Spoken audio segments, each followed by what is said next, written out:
사도 신경으로 신앙 고백 드림으로 새벽 예배 시작합니다. 전능하사 천지를 만드신 하나님 아버지를 내가 믿사오며 그 외아들 우리 주 예수 그리스도를 믿사오니 이는 성령으로 잉태하사 동정녀 마리아에게 나시고 본디오 빌라도에게 고난을 받으사 십자가에 못 박혀 죽으시고 장사한 지 사흘 만에 죽은 자 가운데서 다시 살아나시며 하늘에 오르사 전능하신 하나님 우편에 앉아 계시다가 저리로서 산자와 죽은 자를 심판하러 오시리라. 성령을 믿사오며 거룩한 공회와 성도가 서로 교통하는 것과 죄를 사하여 주시는 것과 몸이 다시 사는 것과 영원히 사는 것을 믿사옵나이다. 아멘. 이 아침에 우리에게 주시는 하나님의 말씀은 역대상 15장입니다. 1절에서 29절 말씀까지. 말씀이 좀 길지만 역대상 15장 1절에서 29절 말씀까지 말씀 찾으셨으면 한 목소리로 같이 읽습니다.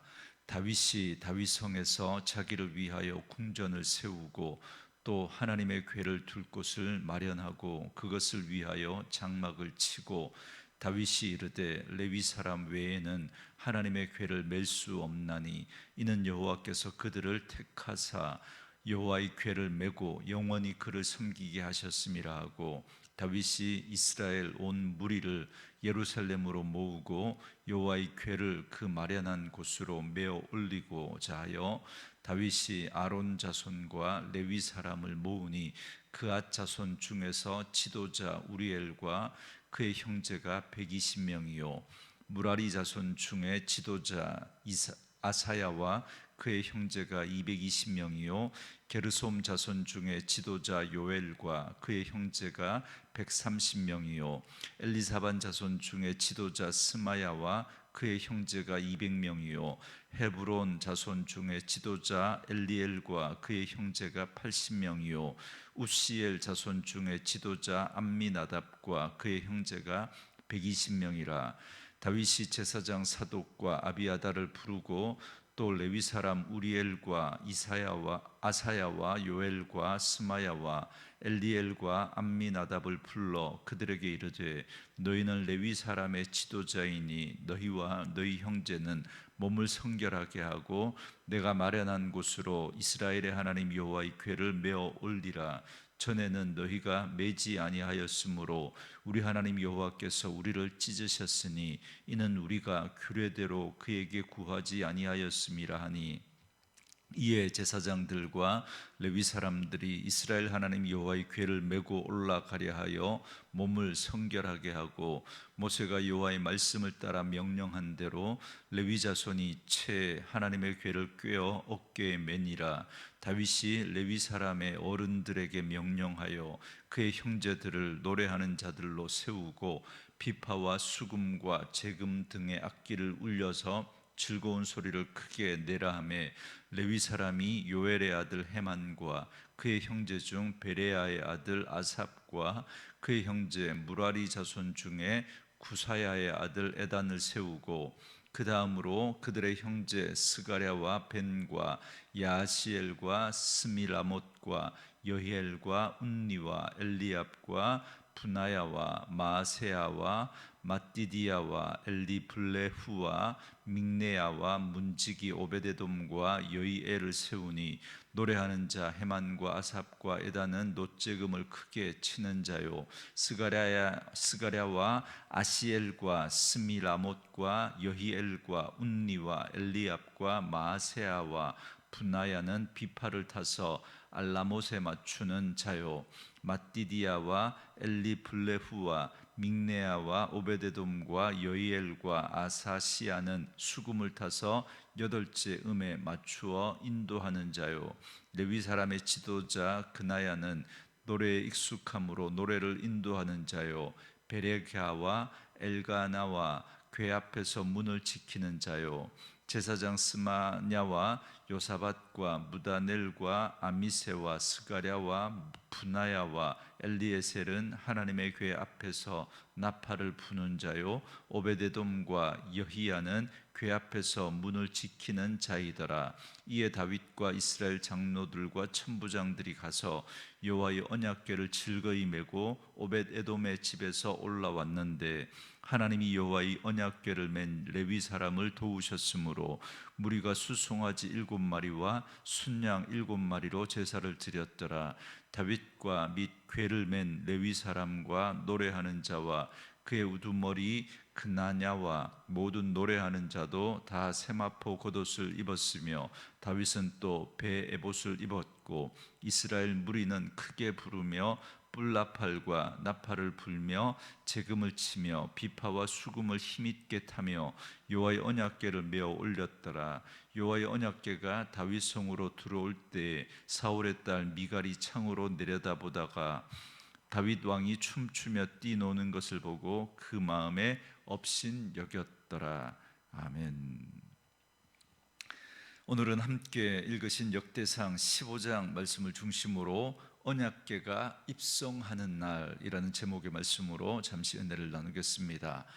언약궤를 예루살렘으로 옮기고자 했던 다윗의 시도는 중단되었습니다. 다윗은 언약궤를 옮겨 예루살렘을 정치와 종교의 중심지로 삼아 이스라엘을 통치하고자 했습니다. 다윗의 의도는 좋아 보였습니다.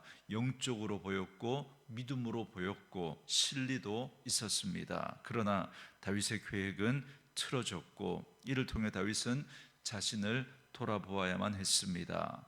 다윗이 말한 대로 이 일이 하나님으로 말미암았다면 언약궤를 문제없이 옮겨올 수 있었을 겁니다. 그러나 불의의 사고가 일어나고 말았습니다. 분명 뭔가 잘못이 있었던 거죠. 13장에서 우리가 살펴봤던 것처럼 다윗은 백성들의 뜻을 물었고 백성들이 좋게 여기는 것을 보고 언약궤를 옮겼습니다. 물론 사람의 의견에 귀를 기울인다는 것이 나쁜 게 아니죠. 그러나 더 중요한 것이 있는데 하나님의 뜻을 구하는 것입니다. 그런데 다윗은 하나님의 뜻은 구하지 않고 사람의 뜻만 구하고 이 일을 진행했던 겁니다. 더욱이 다윗도 그렇고 레위인들도 그렇고 언약궤를 어떻게 옮겨야 하는지 율법에 분명히 말씀해 주셨음에도 불구하고 그 말씀대로 하지 않았다라는 겁니다. 이는 하나님을 만홀히 여기고 하나님을 무시하고 업신여기는 행위였습니다. 이를 상징적으로 보여준 일이 바로 우사가 그 수레를 옮기다가 죽임을 당한 일입니다. 언약궤 이송을 담당한 책임자였던 우사는 하나님의 명령대로 하지 않고 자기 식대로 했습니다. 결국 언약궤를 실은 수레를 끌던 소들이 날뛰니까 언약궤가 이렇게 떨어질 것 같으니까 손으로 잡았던 거죠. 그 즉시 우사는 죽임을 당하고 맙니다. 이 일은 바로 하나님의 뜻을 무시한 일에 대한 경고였습니다. 이 일로 인해서 예루살렘으로 옮기고자 했던 언약궤는 가드 사람 오벳에돔의 집에 옮겨졌습니다. 그리고 다윗에게는 자신을 돌아보는 계기가 되었습니다. 그리고 어디에서부터 잘못되었는지를 깨닫고 다시 언약궤를 옮겨오기로 합니다. 그래서 오늘 본문 1절부터 10절에서는 다윗이 다시 언약궤를 옮겨오고자 소집한 레위인의 지도자들과 레위인들의 숫자를 말씀합니다. 총 6명의 레위인 지도자들과 862명의 레위인들이 모였습니다. 이때 다윗은 제사장 사독과 아비아달 그리고 6명의 레위인 지도자들에게 이렇게 말합니다. 12절과 13절 말씀인데요, 그들에게 이르되 너희는 레위 사람의 지도자이니 너희와 너희 형제는 몸을 성결하게 하고 내가 마련한 곳으로 이스라엘의 하나님 여호와의 궤를 메어 올리라. 전에는 너희가 매지 아니하였으므로 우리 하나님 여호와께서 우리를 찢으셨으니 이는 우리가 규례대로 그에게 구하지 아니하였음이라 하니, 이렇게 말합니다.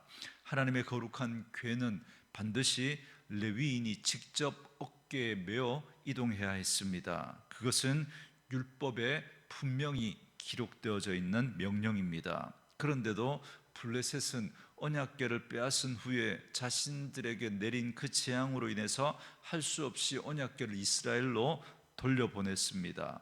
그때 하나님을 알지 못하는 그들은 언약궤를 암소가 끄는 수레에 실어서 이스라엘로 보내지 않았습니까? 하나님을 모르는 블레셋 사람들은 그렇게 했다고 쳐도 하나님의 말씀을 받은 이스라엘 백성들은 그렇게 하면 안 되는 거죠.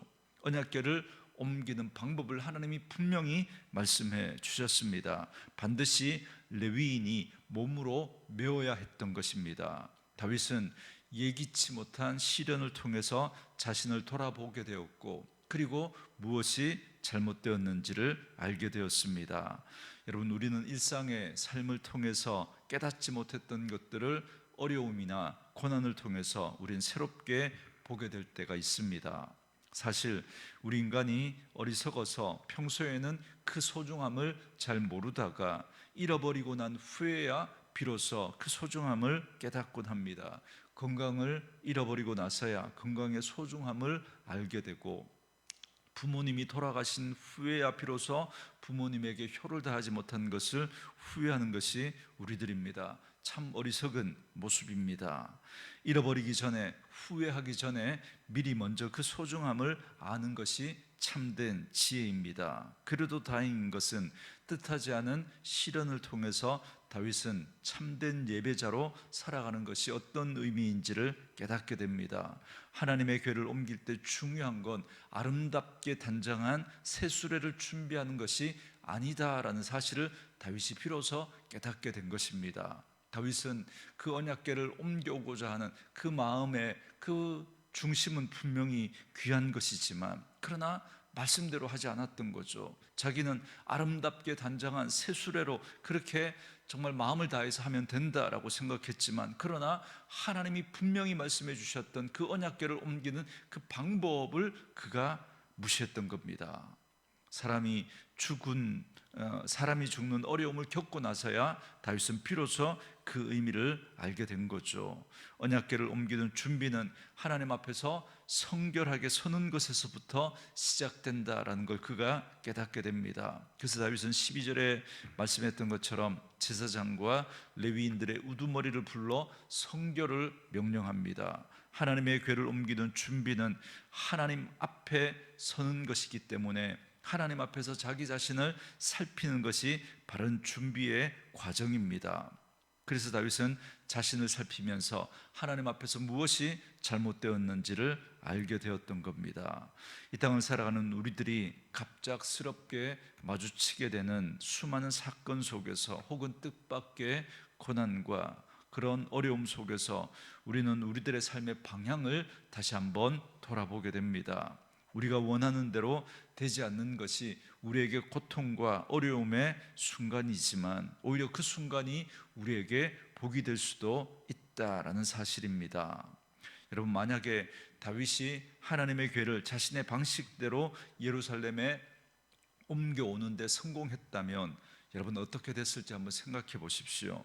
분명히 잘못된 것임에도 불구하고 좋은 결과가 생겼다면 여러분, 그건 복이 아니라 오히려 저주일 수 있습니다. 제가 가끔 이런 예를 들지 않습니까? 제가 신대원 다니면서 친구들과 같이 공부하는 친구들과 이렇게 탁구를 쳤습니다.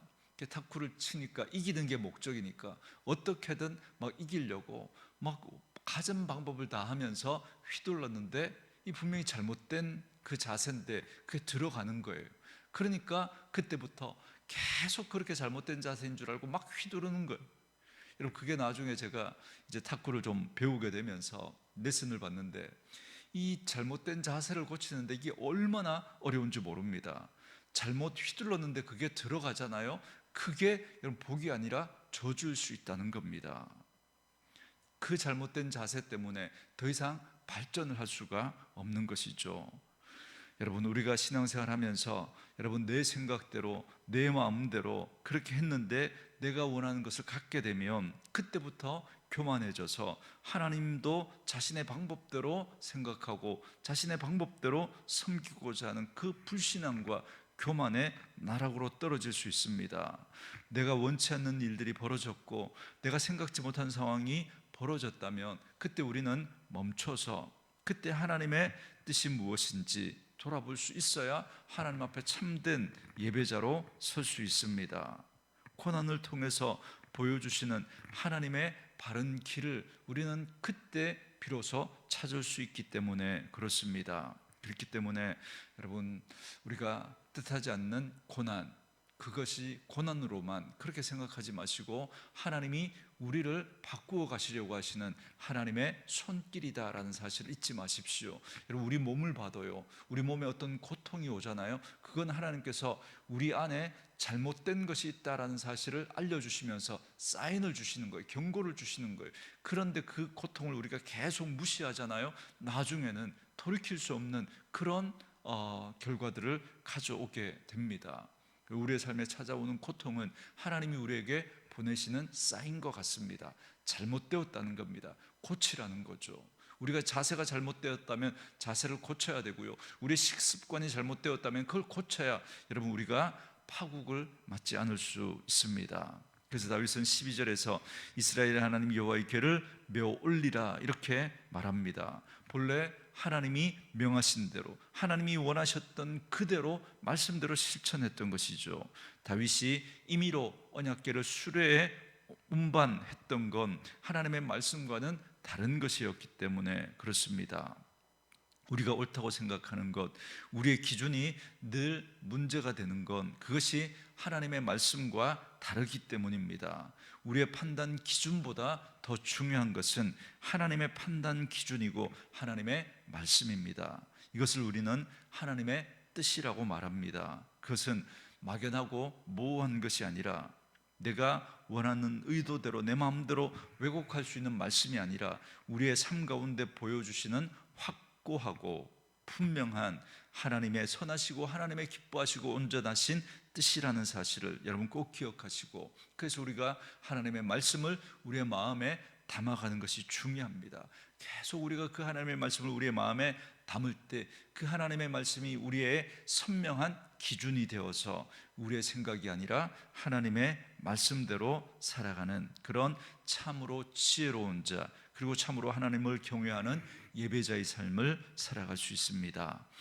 계속해서 오늘 본문 16절부터 24절은 하나님의 궤를 이송할 때 찬양대원들과 악기 연주자들 그리고 문지기까지 언급하고 있습니다. 그리고 25절부터 29절은 이제 언약궤가 예루살렘 성으로 들어오게 되자 다윗은 기뻐하며 춤추며 뛰었고 이를 본 다윗의 아내 미갈은 다윗을 업신여겼다라는 사실을 말씀해 줍니다. 그러나 다윗은 전혀 개의치 않고 하나님 앞에 뛰놀았습니다.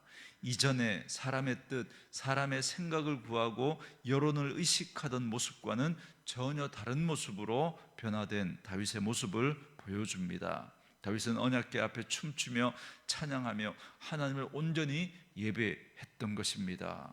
그러므로 오늘 우리도 다윗과 같은 참된 예배자가 되었으면 좋겠습니다. 그러기 위해서는 나의 기준이나 관점, 또 다른 사람들의 이목이나 여론에 치우치지 말아야 합니다. 먼저 하나님의 뜻을 구하며 하나님의 말씀을 내 삶의 기준으로 삼아야 합니다.